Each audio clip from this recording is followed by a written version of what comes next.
হুম।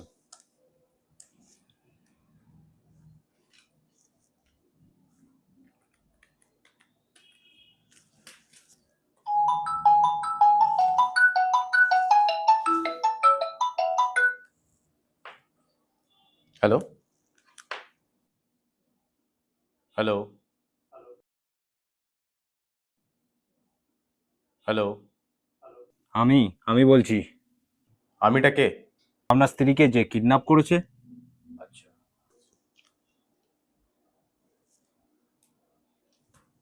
আহ, আচ্ছা, তো আমাকে কি করতে হবে? 5 লাখ টাকা নিয়ে সায়েন্স সিটির কাছে চলে আসুন, বাকিটা বলছি। ঠিক আছে। হুম। আরেকটু বাড়িয়ে দে। আচ্ছা, ওটা 10 করে দিন। আচ্ছা, 15 কত? 15? 15। আরে বাবা, তোমরা যা বলার একেবারে ফাইনাল করে বলো না। ফাইনাল 15। ঠিক আছে, তো কিভাবে দেবো টাকাটা? ক্যাশ নিয়ে সায়েন্স সিটির কাছে চলে আসুন। ঠিক আছে, স্ক্যানারটা দিন, আমি পাঠিয়ে দিচ্ছি। দেওয়া যাবে না।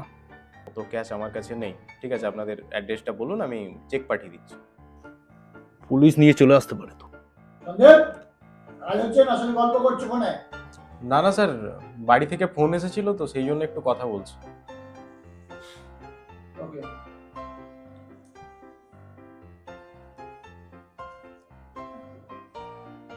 হ্যাঁ, বলুন কি বলছিলেন? তাহলে কাল সকাল 11টায় টাকাটা পাঠিয়ে দেবেন। আর নিজের স্ত্রীকে নিয়ে চলে যাবেন। দাদা, রাত্রিবেলা আমরা একসঙ্গে বসে ডিনারটা করি তো, শ্বশুর বাড়ির লোক সবাই যদি জানতে পারে হেব্বি ঝামেলা হয়ে যাবে। আরে একটা তো দিন ম্যানেজ করে নিন না। ওটাই তো প্রবলেম। আমি আপনাদেরকে বিশ্বাস করি, বাকিরা তো আপনাদের মতো না। তা ঠিক। প্লিজ ভাই। আচ্ছা ঠিক আছে, ঠিক আছে, আমি আপনার স্ত্রীকে না হয় উবের করে পাঠিয়ে দিচ্ছি। কাল সকালবেলায় 15 লাখ টাকা ক্যাশ আর উবের ভাড়াটা পাঠিয়ে দেবেন। আচ্ছা আচ্ছা, বলছিলাম দাদা, কখন পাঠাচ্ছেন? এই তো এক্ষুনি পাঠিয়ে দিচ্ছি। ঠিক আছে, তাহলে ওকে একটু বলে দেবেন ও যেন বাড়ি ফিরে আমাকে একবার জানিয়ে দেয়। হ্যাঁ, বলে দেবো, বলে দেবো। আর টাকাটা মনে করে পাঠাবেন। না হলে না না, আমি টাকা পাঠিয়ে দেবো। ঠিক আছে দাদা, গুড নাইট। ঠিক আছে,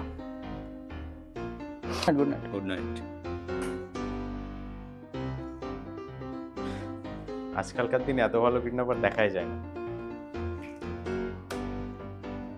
স্যার, প্রজেক্ট রেডি।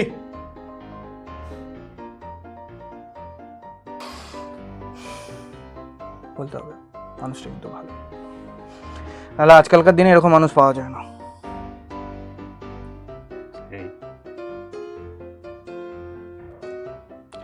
ঠিক আছে, দেখা যাক এরপরে মুরগি কাকে পাওয়া যাক। আমিও দেখি।